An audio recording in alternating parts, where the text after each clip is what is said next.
this isn't working.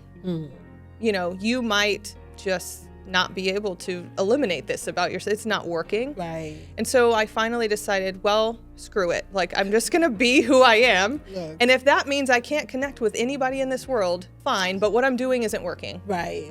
The moment you started becoming like authentic to yourself, you found the perfect industry that aligns with your personality. Yeah. And it felt so natural. Like, it felt so organic. Right. Like, finding success in the industry came kind of naturally, not easy, but naturally, because it was a good fit. But a lot of people think if you're type A, you can't be creative. If you're nurturing, you can't be assertive.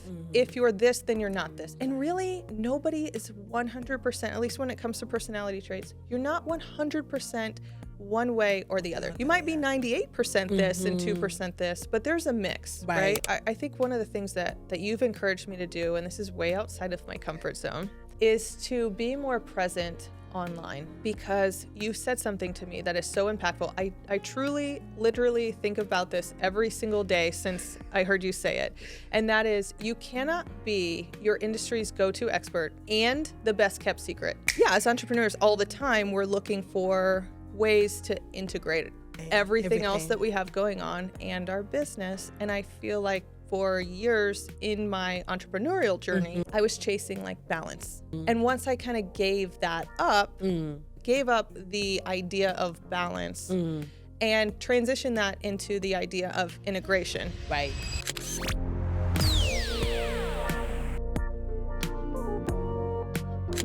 Hello and welcome to another episode of the Own Your Brand Show. I'm your girl, Victoria Odekomaya, and today I'm super excited because I am talking to someone special, someone that inspires me, been in business for over 8 years, and she's doing what I am aspiring to do, which I think is what you're also aspiring to do too. Today we're going to be talking about all the things, the journey, the ups and downs, and how she's keeping herself motivated and inspired to keep the business going. Without much ado, let's welcome Andrea Dodson of Redwood Automotive. How are you doing? I'm good. I'm so excited to be here. You mentioned in the preamble that I'm inspiring, which is crazy to me, but you inspire me so much. So hopefully at some point I can ask you some questions too, because there's so many things about you that I think are so important for female entrepreneurs, but really anybody to hear that can really make a big change in their path or their journey. Thank you. You're so kind. And I remember the first time we had a conversation, it was on the phone. It felt like a very long conversation, but I enjoyed every moment of it. I don't know if you remember this.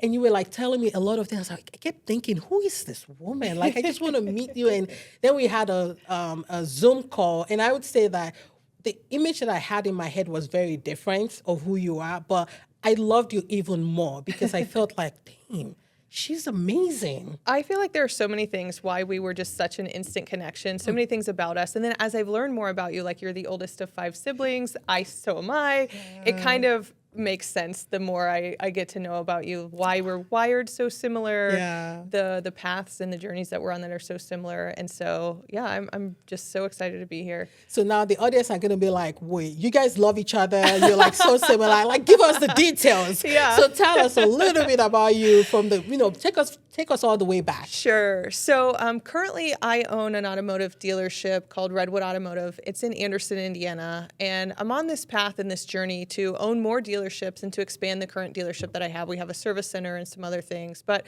I'm really proud of where I am in my business. But I'm also not where I want to be. So can I just, I'm sorry to cut you off, because when you said the words, I'm proud of where I am I feel like that is so important, because not a lot of people can say that, because it's not because we're not proud of it, but just to say those words out loud can be a very difficult one. It's hard. And I think it took me several years to have the courage to admit that to myself and publicly, because I didn't want to feel like if I admitted that I am proud of where I am now, even though now is not my end goal, that I would get stuck here. Like it would stop me somehow from momentum. Right. But the truth is I've overcome a lot to be here, and I am proud. My husband and I own the business together. I'm proud of him too. I'm proud of what we've created as a team. And no, it's not where I want it to be. I want to go so much further. And sometimes I almost feel embarrassed that I'm not further along than I am. But yes, I think that's a lot of things. That's a feeling that most of us resonate with too. Because it seems I'm like glad to hear everybody's that. doing better than us, Yeah. especially online, you Yeah. know? Oh my gosh. Yeah. Don't go online. No, there's a lot of comparison out there, and that makes it very difficult to feel like, am I even going to get there? I actually recently met with just this really incredible guy who owns the most insane dealerships. I mean, any highline brand that you can think of, that's, he owns, and he just has had this really successful career. He's in his 80s, and I admire him so much. And I had the opportunity to meet with him. He actually called me, and I said, look, I see all these other dealerships that are so far ahead of where I feel like I am, and I feel like I should be moving faster. And he said, no. Wow. And that to me stopped me in my tracks, because I thought, okay, if this individual is telling me, no, you don't need to move faster. He said, the way you're doing it is correct. Slow and steady is what's sustainable. Yes. It made me feel so much more confident about the things that I think I'm doing well, but it made me feel like this is okay to be here now. Like I don't have to, it doesn't have to be 10 times the size it is today. Right. I will get there slow and steady. And so that was just so reassuring. But people like that aren't always accessible. Yes. And so I feel really fortunate to have that person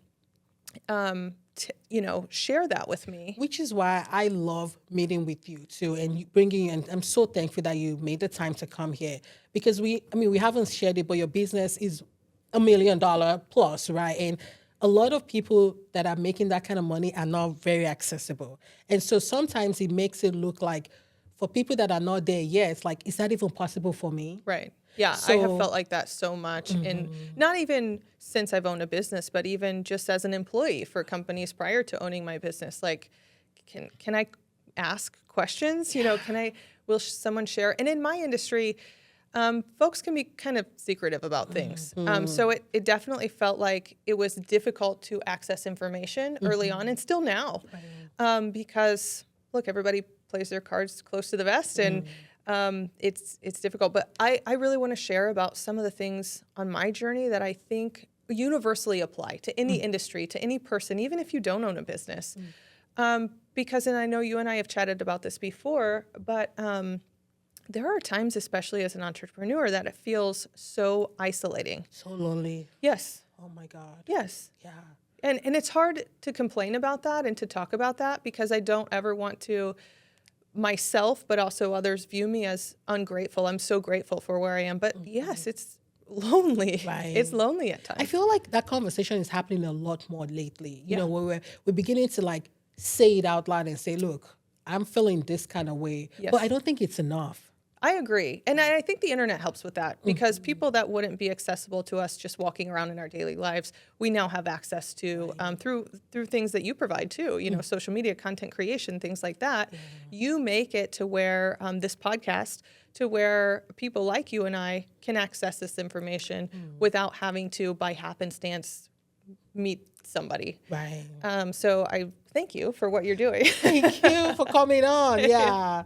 Wow. But my journey really started with a lot of self-doubt and a lot of self-reflection and just things. And so great, I have this multi-million-dollar business now that my husband and I started from scratch. But look, it wasn't an easy road, and it didn't start and just take off. Right. So I think to understand me and to understand why my business works, I've got to go backwards pretty far. Yeah. Growing up, I was always told that I was too loud, too assertive, too bossy, too much in general, and not in a good way. Not like, oh, you're just too fun. Right. It was kind of a negative thing. Never by my parents or my immediate family, but friends, parents, coaches, other children or peers and extended family. And just there were a lot of people sending me this message that I was just too much. And the one thing that was really confusing to me actually was a lot of people told me growing up as a girl that I was too masculine. And I remember being so confused by that often because I was told that a lot and I was really confused by it because look, as a girl, I played Barbies, I rode horses, I did figure skating, I liked to do hair and makeup, I competed in a pageant. Like I'm girly, you know, pretty like girly, yeah. right. And so I'm not like this tomboy that's not that there would be anything wrong with that, but I don't have interests that I don't know. It was really confusing to me, especially as a kid. So when I got to my kind of like preteen, teenage years, I think we all kind of become really self-critical at that stage of development. And I was no exception. But I put two and two together. And I figured out what all these different people were meaning. Teachers, all these people would tell me, you're too masculine. And I just thought, I was really confused. But I put two and two together. And what they were telling me wasn't that I looked like a boy or something, but they were telling me that my traits, being assertive, not backing down from a confrontation, having an alpha, more dominant personality, these things were masculine traits. And it had never occurred to me, and my parents didn't raise us to believe that there's any limitations on gender, race, ethnicity, religion, socioeconomic. I mean, they just kind of raised us to think the sky's the limit. And so it had never occurred to me that these were supposed to be male traits. And when I kind of and it wasn't like one day it all happened at one time, but as I started to kind of put the pieces together, I thought, okay, this turns people off. People don't like this. Nobody ever said it to me as a compliment. They were saying you're too masculine, kind of like trying to steer me in a different direction. And so as you know, I'm young, so I thought once I kind of discovered what they meant, I need to eliminate this about myself. Not just dim this or reduce this or amplify some of the other qualities that I have, but truly, I need to get rid of this. People don't like this. This is not going to get me where I want to go in life. Like, I need to get rid of this part of me. And I really went through this struggle where, until I was in my early 20s, where I tried very unsuccessfully and failed a lot to eliminate this part of me. And so I was really hard on myself, and I would go, a couple days, and then I would just, like, my authentic self would shine through. I am an assertive person. I am outgoing. I am loud. I am these things. I'm fiery. Like, that's part of who I am. And so I would go a couple days trying to be more submissive, and then it would just come out of me, because it's who I am. You can't keep it I can't. And I would really beat myself up, like, you've got to stop being this way. And I really spent years trying to be different. And it really, I kind of landed in this industry, in the automotive industry, by happenstance. I didn't have some grand plan to end up doing this, as many, I think, people find themselves. But I kind of started to, in my early 20 years old, I just decided, and again, it wasn't some moment of clarity. This was an evolving kind of conversation in my head. This isn't working. You might just not be able to eliminate this about yourself. It's not working. And so I finally decided, well, screw it. Like, I'm just going to be who I am. And if that means I can't connect with anybody in this world, fine. But what I'm doing isn't working. So I've got to approach this differently. And so and again, it didn't happen overnight. I wasn't like, tomorrow I'm going to wake up and I had to, it's a lot of... Well, you've tried that. You've tried to be like, okay, I'm going to eliminate this, but then it comes out anyway. So why not, just be you? And and now I'm 38, so I'm looking back and there's much more clarity in hindsight. But, this was a year's evolution kind of thing. But I kind of decided, okay, even if nobody likes it, even if it's the biggest turnoff to everybody I meet, I have to be who I am because it's just not going to work. I'm not successfully eliminating this part of me. And that's when everything in my life started to change. Again, kind of slowly, but I had tried several careers and I just felt lost. I felt like I didn't really fit. I'm competitive, and I was a flight attendant. That's not a field where being competitive is necessarily an advantage. I tried a lot of things, and I just felt like a square peg in a round hole a lot. And I met my husband, and he suggested, well, why don't you join the car industry? Why don't you sell cars? And I thought, you're nuts. Like, no, that doesn't fit me at all. And I don't know. And so I worked with this group, and they're kind of like headhunters. Okay. What they do is they meet you, interview you, do a personality assessment, like a Myers-Briggs or Ocean or one of those. And then they put you through a 2-week training course, and they place you at an automotive dealership. And that's a huge benefit because a lot of dealerships don't have a formal training program. I see. So it gives you like a base knowledge. And then I don't know exactly how it works, but I think they get paid if I successfully am placed somewhere. And so what they try to do is try to pair people like your personality might be great for a Highline dealership or maybe for a volume dealership or maybe for a family-owned store or a corporate store. They try to place people where they think they will be best fit. I see. So amazing service. So they do this personality assessment, and they come back and they say to me, and they start talking about the results of this assessment. And they're like, you're really assertive. You're a bulldog. I remember them using that word. And, these things. And so in the back of my head, I'm kind of thinking, well, this career is not going to work. Like, nobody likes these things. But it's also confirm a lot of the things that people have already said to you anyway. Yeah, kind of bringing up those insecurities. So they're telling me, they're rattling off like all these things. I'm like, kind of in my head, like, all right, well, I guess I'll have to try something else. And then they say, this is perfect. And I thought, what do you mean? Wow, nobody's ever said that to me before. Right. And so that really changed so much. When I started showing up as my authentic self, I attracted people and things like the industry that I fell into that fit for me. Yeah. And so I started. It's so powerful. But it's hard. It's easy to now see like, connect these dots. But in the moment, it's so foggy. You don't really understand. You're kind of just navigating through the fog, trying to figure something. Right, but I just want to pause there for a little bit because there might be somebody watching now that might be like, having the same thoughts in their head, not wanting to fit in, but you know what I mean? But like the moment you started becoming like authentic to yourself, you found the perfect industry that aligns with your personality. Yeah, and it felt so natural. Like it felt so organic. Right. Like finding success in the industry came kind of naturally, not easy, but naturally because it was a good fit. Right. Where I wasn't, some of the other careers I had pursued, I enjoyed, I liked. There were elements that were great, but I didn't feel like I was really excelling anywhere. Right. So yeah, you're exactly right. When I found the thing that is fit to my authentic self, it kind of things started clicking. Because you weren't spending time trying to hide who you are. Because Right.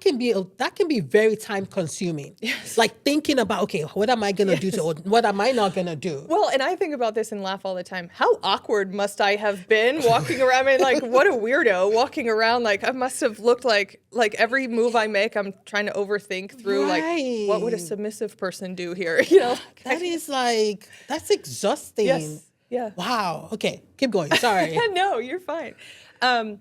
So I got promoted really quickly. I had a lot of success in sales. Again, I'm competitive. I have a backbone. And they said, look, there aren't a lot of women in this industry. And so the few women in this industry, they've got to be able to stand their ground. And I thought, well, I can do that. Right. I mean, this is me. Say no more. Yeah. So it was a really good fit. I loved the people I work with. I got hired on at the #1 dealership in the state of Indiana. Wow. And by volume, so they did a lot of sales, and it was just a natural fit. I was promoted within 8 months to management, and I just felt like, okay, this is a good Can place I for ask me. you a question? Yes. So you're now in a male-dominated industry. You have those, the tendencies, you have the skills and things. How did the men feel? Do you see what I'm saying here? Yeah. Like you have those masculine tendencies, Yeah.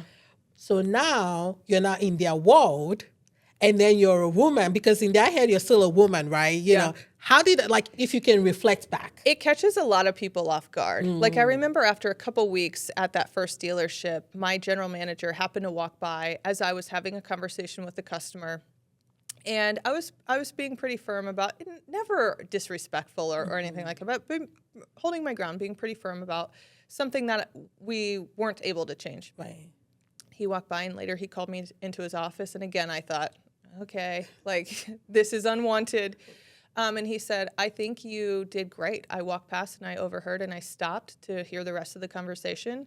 He said, I think you did great. You did a great job of marrying being nurturing and compassionate, which as women, a lot of times we naturally are. Yeah. And holding your ground. And he said, I think of you kind of after that conversation as a warrior. And that totally, again, I'd never been praised for these things. So it really felt so good. Yeah. Like it felt like so many years coming. Yeah, it felt so good to have people appreciate the qualities of me that I tried to kill, you know? Wow. So I really am grateful that I kind of landed somewhere that fit. You know what I'm thinking? As you were talking, I was just thinking about how it was just, I mean, I don't know, divine in the sense that you're using everything that you have, both the masculine traits and also the nurturing and the caring, you know, like you just found the perfect place to be able to combine all of that. Yeah, and I think, too, I think about this often, like, as entrepreneurs, we have no choice but to throw our entire arsenal at everything. That's true. You know, and you got to put everything into it. Yes. Or it'll sink. Right. But I think about this often. A lot of people, and I think it's just easier for us as humans to compartmentalize things and categorize people. But a lot of people think if you're type A, you can't be creative. If you're nurturing, you can't be assertive. If you're this, then you're not this. And really, nobody is 100%, at least when it comes to personality traits, you're not 100% one way or the other. You might be 98% this and 2% this, but there's a mix, right? And so, you know, and I feel that a lot of times in my business, not just with personality. I am nurturing. I am compassionate. I am deeply empathetic, but I also will hold my ground. And those two things don't have to be in conflict. They can coexist. And I just don't think we make that assumption a lot of the time. But I feel that way in my business a lot. So I'm a mom. I'm a very invested mom. Like I'm emotionally invested in my kids' lives. I'm present. That's really important to me. I also own and run and operate a multi-million-dollar business.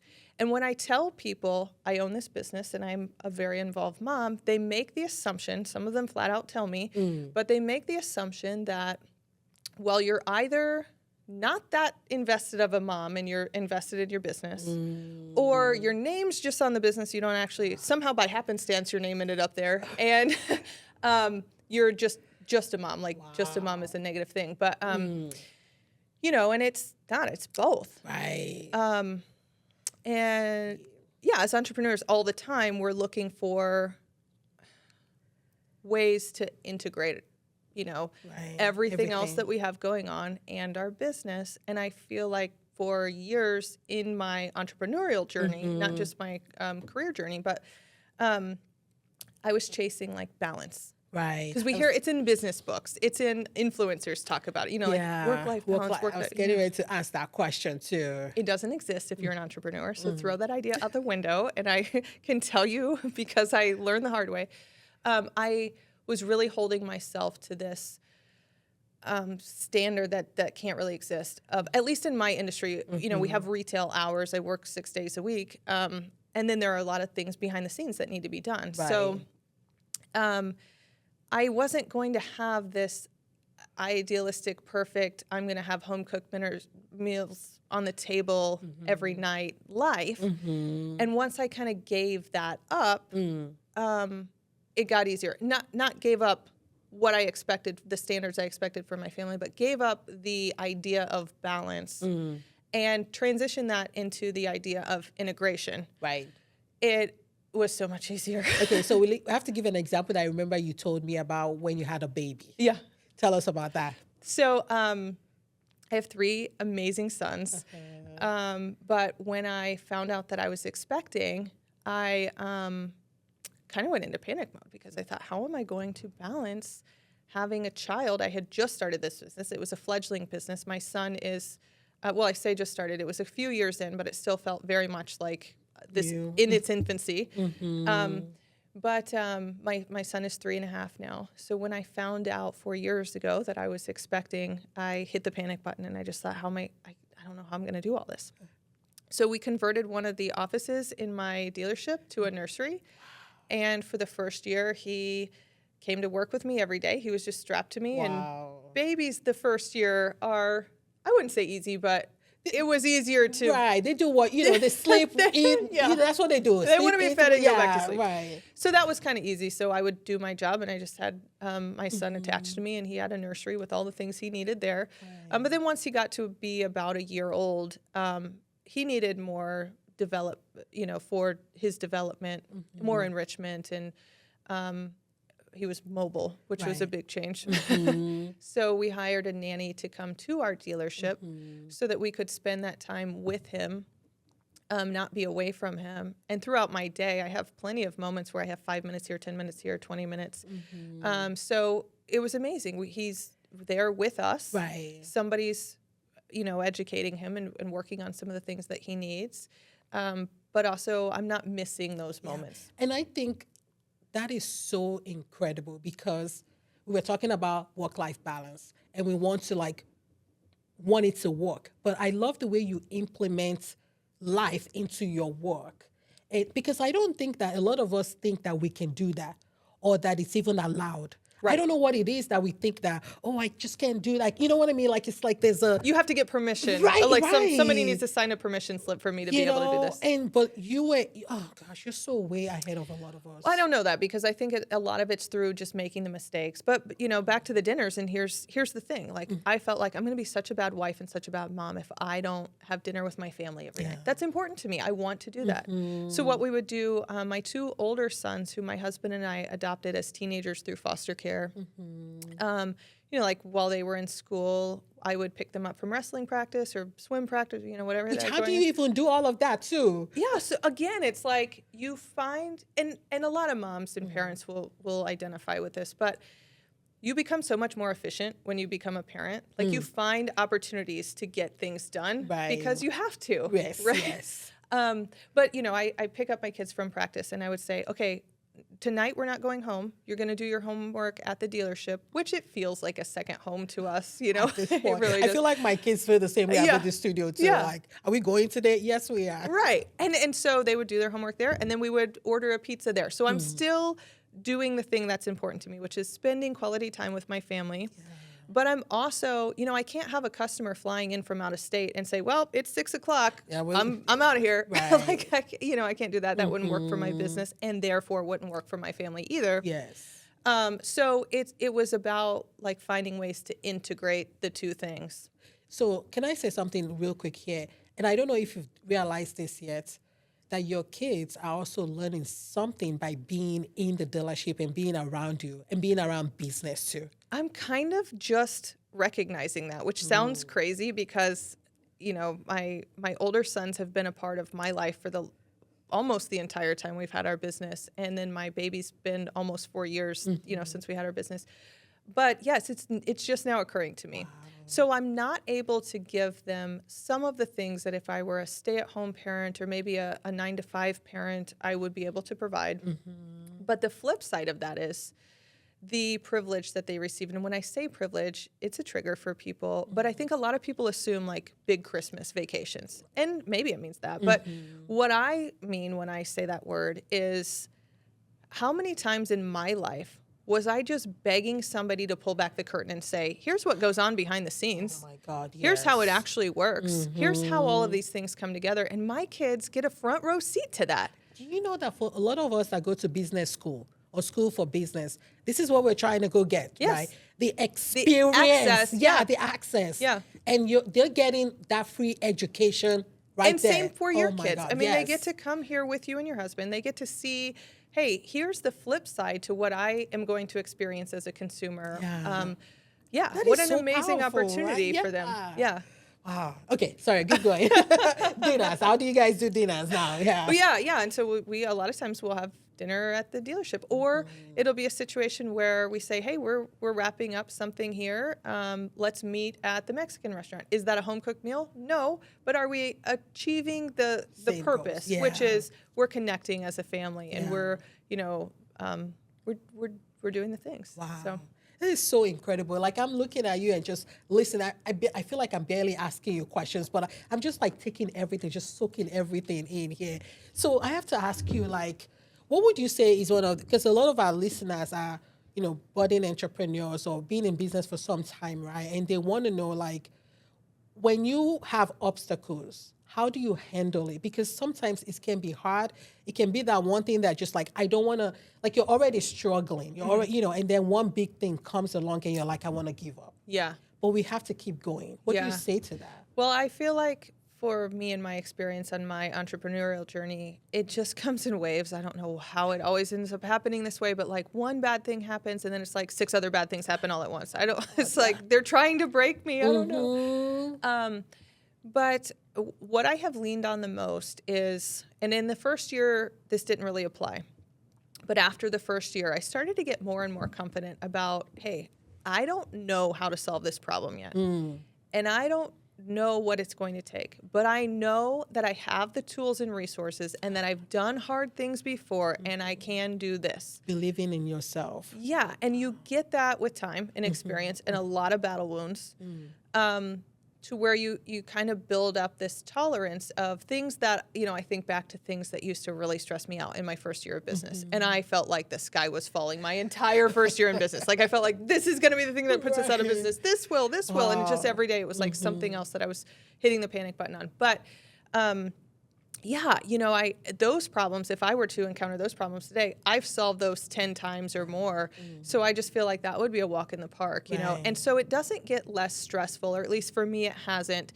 It just gets easier to tolerate to where you have the confidence going into it. Again, I don't know exactly what I will do to solve this problem, but I know I can figure it out. Yeah. And there was a time where I was, I would say in years 2, 3, maybe even 4, where I was telling myself those words, but maybe didn't believe it yet. But now I feel like, okay, I can say that and really believe it. And my husband and I, we're in business together.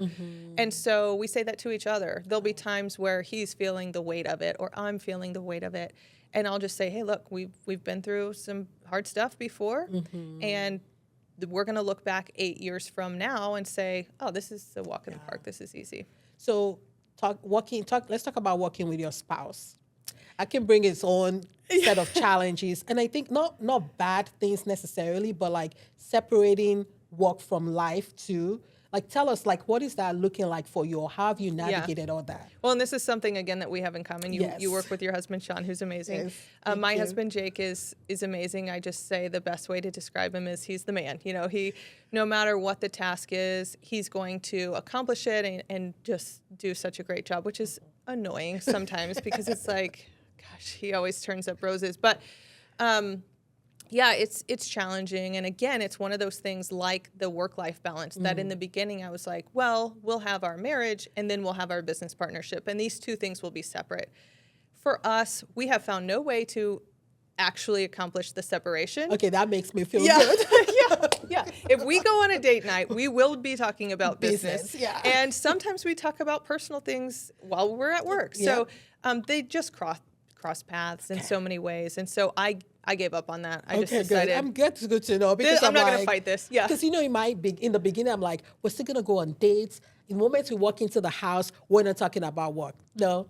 It just happens. It just happens. Well, and that's normal too. If I had a spouse that worked in a different industry, I would come home and I would want to say like, oh, you'll never believe this happened today. Right. And so I think so many times, we try to put these boxes around things, but really that's pretty natural and pretty normal if you think about it. I like the way you said it because if we were working in different industries, the truth is that we still talk about work at home. Yeah. And that's normal. Yeah. But we just don't think, we're trying to draw hard lines. Yeah. So when I eliminated the hard lines, it got easier for us because I felt like it was just, again, same thing with the personality and authenticity piece. It's just, I'm putting up a pressure in my life that doesn't need to be there. That's so good. But working with my spouse is great. We make a really good team. Yeah. We're a lot alike in some ways. He's also very driven. We're big picture people. We're kind of dominant personalities, which sometimes is conflicting. I was going to say, who's going to bend for each other? But it's interesting because I think a lot of people assume, and I know this because they say this out loud, but that my husband built this company and I'm his secretary. Oh, my goodness. Not that there's anything wrong with being a secretary, but that's not the That's case. not it, yeah. And that's so infuriating because I Right. spent years in this industry and just the blood, sweat, and tears that are required to build a business. I don't want that to be discounted. Right. And for a long time, I struggled on, okay, what's my witty comeback going to be when people Say make things it? like, Yeah, because I'm uh-huh. like, this is so annoying. You know, I so wanted to just quip back with something like, well, this. But I also was so aware that, hey, if somebody is committed to this belief that I'm riding his coattails and that he built this and I'm just along for the ride, nothing I say is really going to change their mind, if I'm being honest. Wow. So I didn't want to say something that would be misinterpreted as me not honoring my husband, because he is amazing. There are Right. some things he does in our business, like he purchases our inventory, and we have a bunch of metrics that track how well things perform. We are so far like above and beyond industry standard on some of the metrics that track how quickly our inventory turns and some of those things that I feel as his wife, he's one of the best buyers I've encountered, and I've consulted for a lot of dealer groups. But I also just can say assuredly, because of the metrics, he is very good at this. Jake, are you hearing this? You know, and it's like, I don't want to diminish him in any way. And I feel like if I were to address the people that make this wrong assumption, this uninformed assumption that I'm riding his coattails, that what they would hear or how they would compartmentalize this is that it's diminishing him somehow, which that's not the case. We can both be experts. We can both be good at what we do. We both manage different aspects of our business. You know, so I just decided I'm not going to address that when people make that assumption. And I feel like just listening to you, and I've heard this story before, like, but it just seems like that is such wisdom, you know, in what you're saying. You want to know what actually was a game changer for me? There's a Dolly Parton quote that she says, yeah, people used to call me a dumb blonde, but I know, like, it never bothered me because I know I'm not dumb, and I also know that I'm truly not a blonde either. And I just thought to myself, that is perfect. Like, that gives me so much confidence to just let them think what they're going to think, because it's uninformed. It's not accurate. Like so. the way I look at it is like, that's your thoughts, that's your problem. Your business. Well, your business. Yeah. Like, it's not about me, Yeah. it's you. You know what you're thinking. But that's so wise, though. Okay, so let's talk about Redwood Automotive. You guys are doing incredible work in Anderson, Indiana, and you're helping families, you know, because I know you have a lot of repeat customers. And so what you're doing is way beyond just selling cars. You're really helping people, real people, solve a big need. So tell us a little bit about some of that. And then we'll go a little bit into some of the other initiatives that you're doing in the community too. Yeah. Well, I feel like, and I just feel like as a business owner, it is my duty and responsibility, any business owner, it's your duty and responsibility to support the community that serves you. That was instilled in me growing up, and so I just feel strongly about it. And so when we started Redwood, the entire first year I didn't take a paycheck because I felt like, hey, we need to sponsor the youth athletics and just, you know, all the different things that you sponsor as a business. That has made the difference, I think, in how our customers view us, how our community receives us, and truly, I think the people who work for us, our staff, you can feel when someone genuinely cares. Yes. You can feel it as a consumer, you can feel it as an employee, you can feel it just as a person having a conversation. And so doing these things is so critical and important. And that's a part of our company culture now. And so it's kind of, you know, just become our identity. Right. And I had a hard time, honestly, talking about some of the sponsorships and things that we do. Because I know there's a lot more that you're not talking about. Well, yeah, and I don't want to sound like... No, and that's... Okay, go ahead. No, you can go on. I just don't... Yeah, I don't want to sound like, oh, look what we did.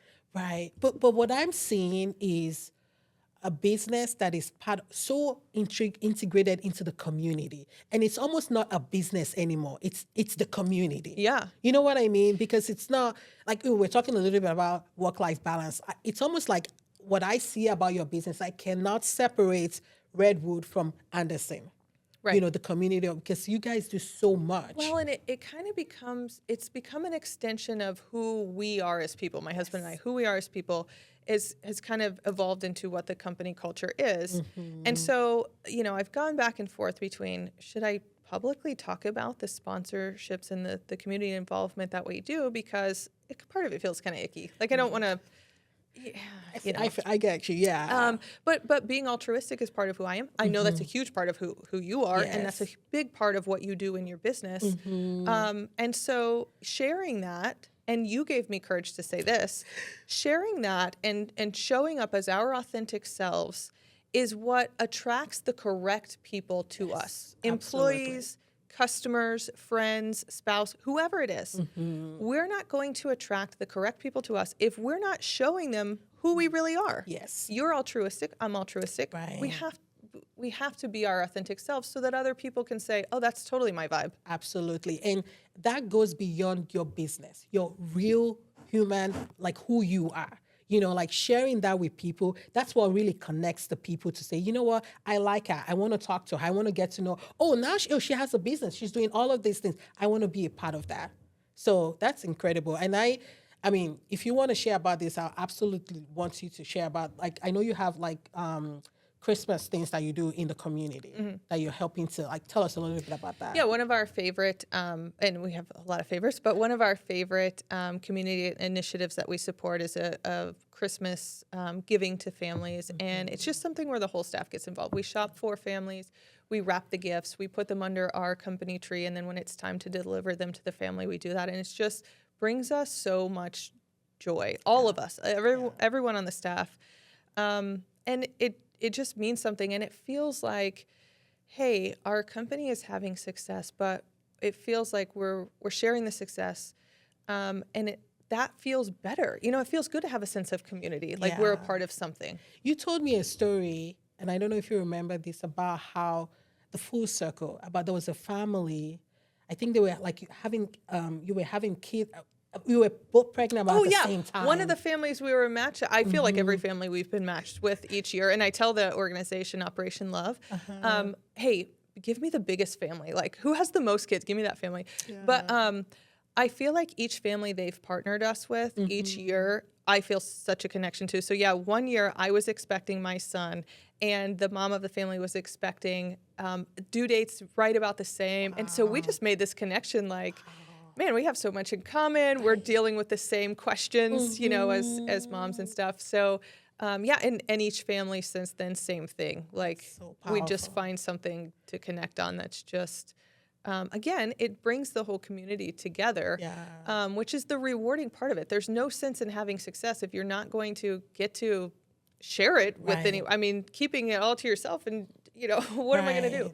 Right. So, and I also think about the lives of the family members of your employees too. And I don't know if you've thought about this, but like the impact you're having, by having your business, and the opportunities that gets, or the blessing that comes to them too, because they're part of the company. You know what I mean? And obviously they're bringing their own sauce to it too, but like,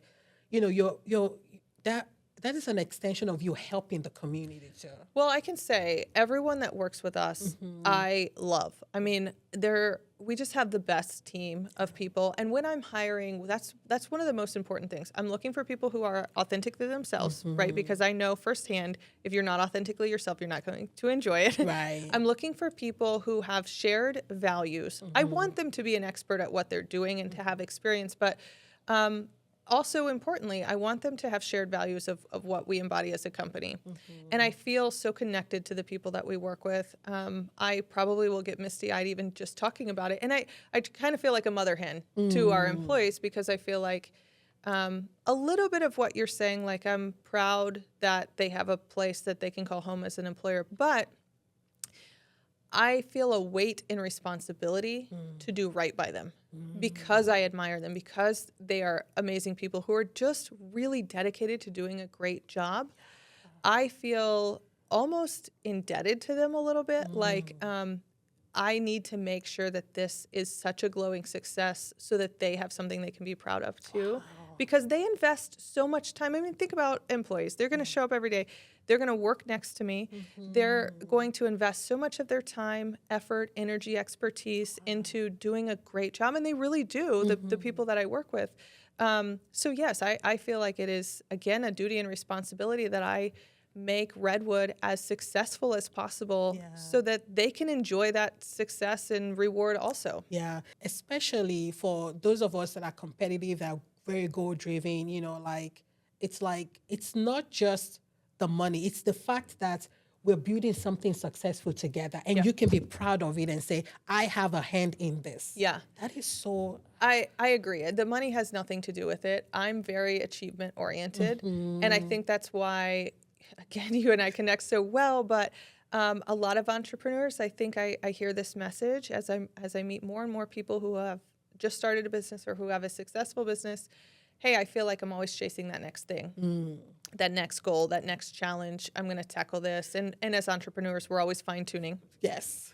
But that's I think a part of the nature of what we're doing. Yeah. Okay. So for those people that are looking to buy a car, can you tell us a little bit about Redwood Automotive and some of the things that they can expect in terms of the actual vehicles? Yeah, so I was really fortunate when I got hired at that first dealership. I had an amazing mentor. His name is John Bolin. He's no longer with us. He was in his late 70s or early 80s when he was mentoring me.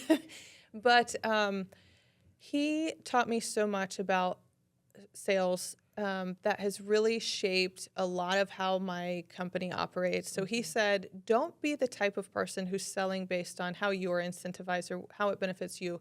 Genuinely get to know the people that you're working with and just strike up a friendship more than anything and be an expert at what you do. Yeah. So if I'm an expert at what I do and I'm friends with you and we just have a normal conversation and I learn your needs, it's going to feel comfortable for you. Yeah. And then I'm actually providing a service to you. Yes. I'm not pushing you into doing something that's not in your best interest. Yeah.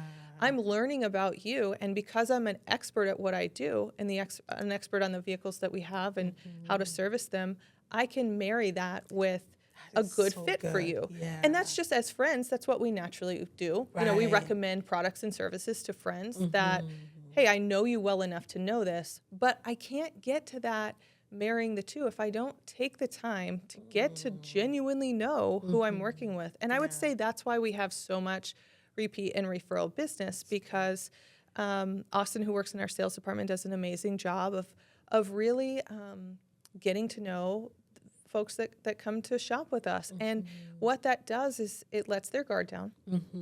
And it allows us to make sure that they're not just happy the first day that they buy the car. Everybody's happy the first day you buy the car. It's cool, it's new, it's shiny. But throughout their ownership. And I say this a lot to our customers. I want you to be happy your final day with the car. And that's so important because a lot of people don't find out that they really didn't get a good deal or, some other things until they go to trade out of it or an accident happens or they need to upgrade or downgrade or, whatever. So by genuinely getting to know our customers, they feel comfortable to, if a problem occurs, we had a customer call actually this morning before this, who she purchased a vehicle from us 3 or 4 years ago. And she said, hey, this happened. I just wanted to call you and ask, what do you suggest? Wow. And that happens every day because they feel like they can. Right. Which is interesting because I don't remember the last time I called the last dealer that we had. Right. You just buy the car and you move on. Yeah. So, but people are still coming and asking questions multiple years after. Yeah. And, we have so many families that have bought 8 or 9 cars between everybody in the family from us. But we had a gentleman a couple weeks ago. He bought a car from us a couple years ago. And he needed a new car for his family. And they live an hour away. They don't live close. He said, he walks in and we said, oh, it's so great to see you.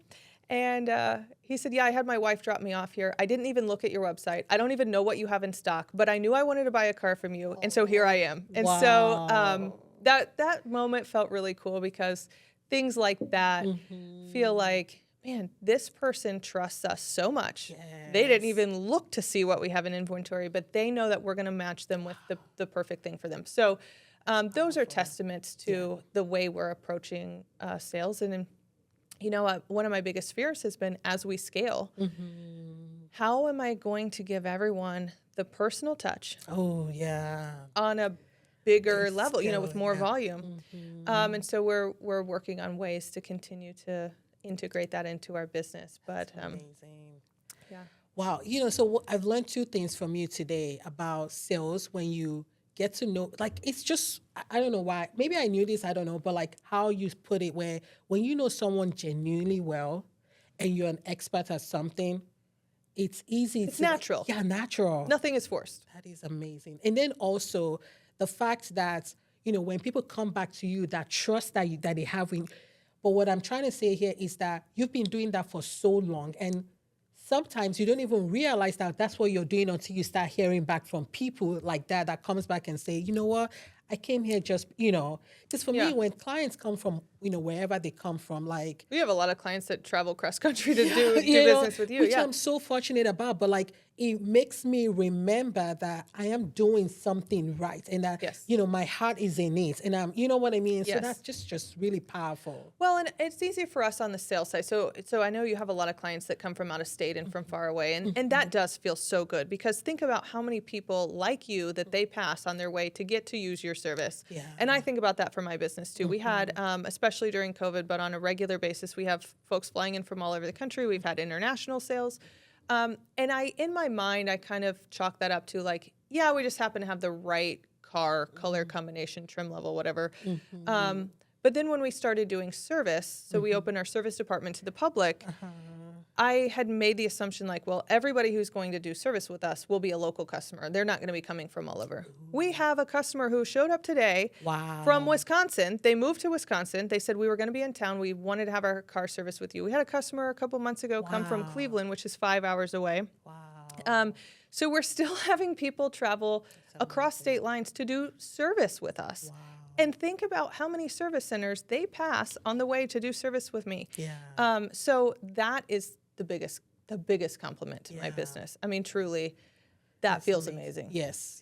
I can actually feel that way too. Wow, that's cool. Okay, so for those people that are looking to say, I want to get a car, and maybe I should check out Redwood Automotive, how can they find you? So we're on all the social media sites. We're on, we have our website, Redwood Automotive of Anderson.com.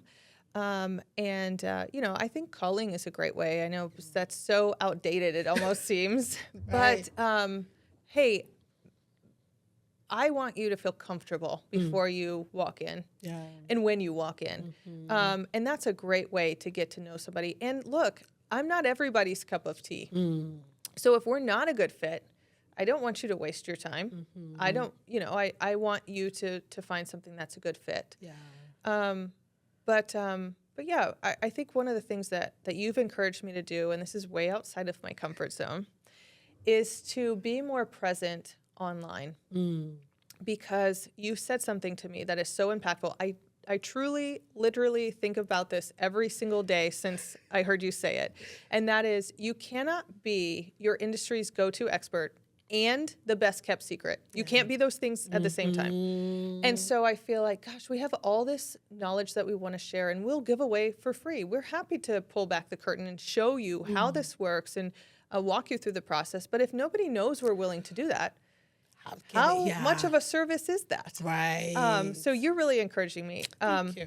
I know you're supposed to be interviewing me, but I have questions for you. I find you so fascinating, and I feel like, hey, on so many ways, we just think alike and are so connected. But tell me more, because I'll be using your services coming up for some of the social media content creation, some of the things that you do. And you really, truly offer a wide variety of services and products. But tell me more about how you got into content creation and what there's so many, I'm doing air quotes, like content creators out there.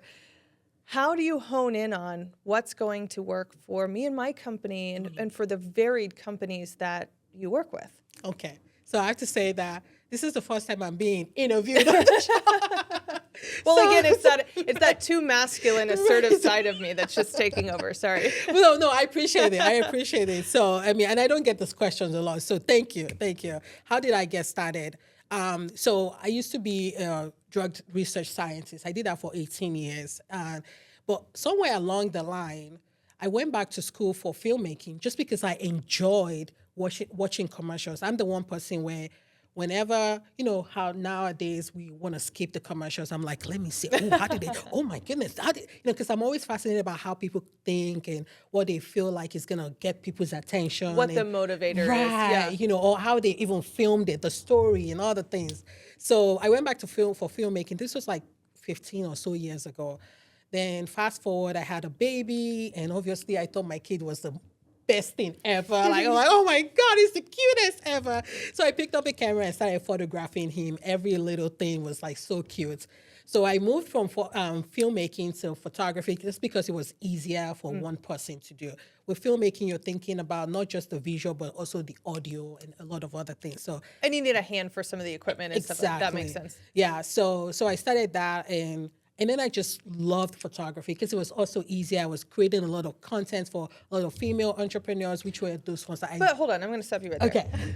Easy for you because that's your authentic self. You're a creative person. You're looking, to capture people in their best elements. So, we talked about this earlier, like finding the thing that fits for you kind of feels natural once you end up there. So, okay, go on. No, thank you for saying that. But yeah, like I just really enjoyed it. And I also got fascinated about how the story, that's why I do a lot of the things. So typically on our shoots, we're doing hair and makeup. We serve wine and chocolate covered strawberry. But that first hour where they're getting their hair done, I get to hear about their stories, how they started, some of the things that they're working on. And that would inspire me so much. And that kind of led into creating the Boss Ladies magazine because I was like, I'm hearing all of this. And usually me and the makeup artist, we're hearing all of this incredible story. And I'm like, in all of this amazing ladies. Because at the time I was really fairly new in business. I didn't even, I'd actually really, when I started, I was like, could I do this as a business? And if I was going to leave my job, I better be making money out of this. I was trying to, So, but I just was so always inspired. And so we started the magazine and it just kind of blew up, And a lot of the things that I'm beginning to see more of is like, in the business world where we're all still trying to figure these things out, there's a lot of challenges, right? And when we're sharing our stories openly, we get to encourage someone else because you don't know what people are going through. Well, and being in business can be so isolating sometimes. Yes. So what an amazing thing that you're doing by showcasing some of these stories of female entrepreneurs and professionals so that people like me don't feel so alone. It's a lonely journey sometimes. And sometimes I think, this problem, nobody legitimate has probably dealt with this problem. And the truth is the more you get to know people and the more you have access to people, the more you learn, hey, this is actually kind of common. Yeah. And it's easier to navigate when you feel like there's a community behind you. Exactly. When you feel like you're not the only one going through it. Yeah. So what an amazing thing. So Boss Ladies Magazine, but then also, making it accessible to everybody through the content creation. That's an amazing segue because you're reaching so many more people. Well, so then what I found was that photography was great in, taking the photos and doing all of those things. But what we really needed to be doing was helping people to get to know us even beyond that one photo. It was a really great way to I take good photos. Yes, you do. I take good photos. But a lot of the women also, they didn't know what to do with the photos. So then I was I started giving them social media calendars, things that they would, to give them ideas. But then I was realizing that was not enough because they were still doing their business and then trying to understand how to use the content. Yeah, where does this even fit in? Right, yeah. So then, now video is the big thing, right? And I had the video background. So in my mind, I'm trying to figure out a way to help you manage this part of your business while you focus on what you do best. So telling your story, because again, like you said earlier, in our conversation, you cannot be an expert and be the best kept secret. You can't hide. We can hide. Yeah. It doesn't serve the people that we're meant to solve their problems. And if you're focused on building your business, which is your passion and the things that you're doing, how can I make letting people know what you do easier for you? And so that's where the whole, like, I mean, I'm just very passionate about that. Like, so bringing back video, bringing back photography. We also have a studio space, which I used to shoot in my garage, for a very long time. But the vision was to be able to make this more accessible, make it easier for people to create content. It's a one-stop shop. Yes. Yes. Yeah. So then also podcast is another big one too. So we do video podcasts because we can take the video, put it on social media, on YouTube, and then the audio on the platform. But ways to help make that content easy, effortless, so that way people still know that you exist and you can continue to do what you do best. Yeah, and I think too, having worked with you in the past, you make it feel so easy, like laid back. Like I can imagine a lot of people would feel very intimidated, very Usually overwhelmed. the beginning, yes. Yeah, by like, oh geez, she's gonna tell my story for me. What if she gets it wrong? What if? But I can say from working with you in the past, hey, most of the times I show up and I just have a conversation like we're friends having coffee, and then you turn it in somehow you put magic on it and it ends up like this beautiful, amazing thing. So thank you. Yeah. For anyone who's listening, if you're considering working with Victoria, it's not scary, it's not overwhelming. You make everybody feel so comfortable. And I think, again, going back to, because you genuinely care about the person first, and then you're an expert, so it just naturally kind of fits together. And the way you said it is so perfect in my head too, because again, and I'm very goal oriented. So usually I'm asking, what are your goals? What do you want to achieve? And in my head, I just take on that. I'm like, let's do it. And I'm going to help her get there. Yeah. Yeah, that foils me so much. So yeah. That's exciting. Well, and again, you can genuinely feel when somebody's rooting for you, when somebody's your cheerleader. Yeah. And I feel that hanging out with you, working with you. So thank you so much. Okay. All right. So before we end, I want to ask you one question. I know we've done this a little bit before when I was asking you about some of those myths that people often think about that stops them from wanting to work with a dealer, or like in one of the ones that you shared that I really liked was about how, we think that they just want to sell something to us, or like car services, or like the get warranties are always, like a way to like get you over. Yeah, exactly. Yeah. So is there one thing, for those that haven't seen those contents, first of all, go check it out. I'll make sure this is linked, so that you can see all that. But if there's anything that for someone that is looking out there thinking, I want to get a car, but I'm a little worried, whether with you or maybe not, which you should, obviously. But what is one thing that you want to encourage them or tell them or educate them on getting the best deal for a car? Yeah, we live in a world where information is at our fingertips through the internet. So one of the things that you can do is, through my website, and a lot of dealers offer these services, you can check the history of the vehicle. You can match the pricing towards similar trim level vehicles, similar miles and age. You can do a lot of the legwork and research ahead of time. When it comes to actually completing the transaction, look, if the vibe is off, like there's millions of cars out there. You don't need to buy this one, right? If you feel like this isn't a good connection, because really, and especially I feel this way on the service side, you should find, actually, I feel this way on any industry, not just auto buying or servicing. You should find an expert that you know, like, and trust, and you should do business with them. Yeah. And so when it comes to automotive service, we have people that, they come to us, maybe for the first time for brakes or an oil change, something routine maintenance. But because they have a good experience and they know that they can trust us through that experience, then if their engine light pops up, we're going to be that first phone call. Yeah. And they feel confident working with us, and we're excited to work with them. But I would say that universally applies. Right. Your plumber, your whoever you work with. Right. Find somebody. Don't wait until you have a catastrophe. Find somebody that you can connect with and work with. And truly, they want to get to know you and solve your problems. That's so good, yeah. So that then when you do have that catastrophe, or when you are ready to purchase a car, or whatever it is, you can go back to that person, back to my mentor John Bolin.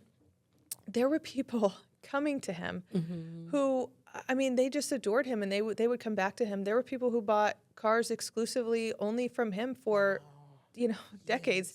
Wow. Because they loved working with him. They loved that experience, and they knew that when they came back to work with him, he was going to find something that worked. He was going to genuinely care. He was going to remember them. And I think so often nowadays we live in a transactional world, you know, an Amazon click button world where, hey, it's just more convenient to just do this right here. Right. But if we aren't building those relationships, we're not getting the full 360 experience where we've got somebody who genuinely has our back. Yeah. Oh my goodness. Okay. Is there anything you want to add before we wrap up? Because there's something in my head that I want to definitely say, but I want to give you the opportunity to just say, you know, to our audience.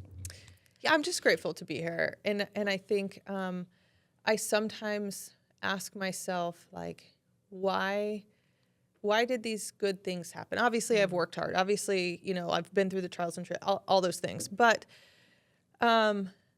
I just am so grateful to be here. I'm just so grateful to have the connections that I've made through business. And I'm so grateful to have the platform to do good. And I'm so grateful for our customers, for our staff, and grateful to be here working with you. And I think that really kind of sets the tenor for my life and my path. So gratitude is really important. Yeah. Well, thank you so much for coming. I really appreciate you. So here's one thing I wanted to say before we wrap this up. We were talking a lot about being authentic, talking about getting to know people genuinely and then serving them with your expertise. Who knew that this could apply in buying cars? Like, I'm just thinking about the conversation that we've, because I don't think that we ever think about having a relationship. It seems like a transactional thing. Exactly. Yes. But I hope that this conversation helps you get to know Andrea in a different way and that it challenges you to think about the next car you're going to buy or any other service really, and think about building a relationship and maybe even giving her a phone call, which I'm going to put all their information in the description. You already know how those goes. And ask a question and try to build a relationship. I know that they're able to service people from all over the world. So it's not, you don't have to be in Indiana. And I know I have audience from other parts of the world too. But I really want to challenge you about that and just picking up a call and asking for Andrea. Like, I know you pick up the call or like have some, because having a relationship with someone, asking questions, someone that is able to tell you those things that you need to know that you're not even thinking about. I think we really need that in our corner when it comes to the cars that we drive. And so think about that. And that's what I'm going to leave us with today. Until next time, be authentic.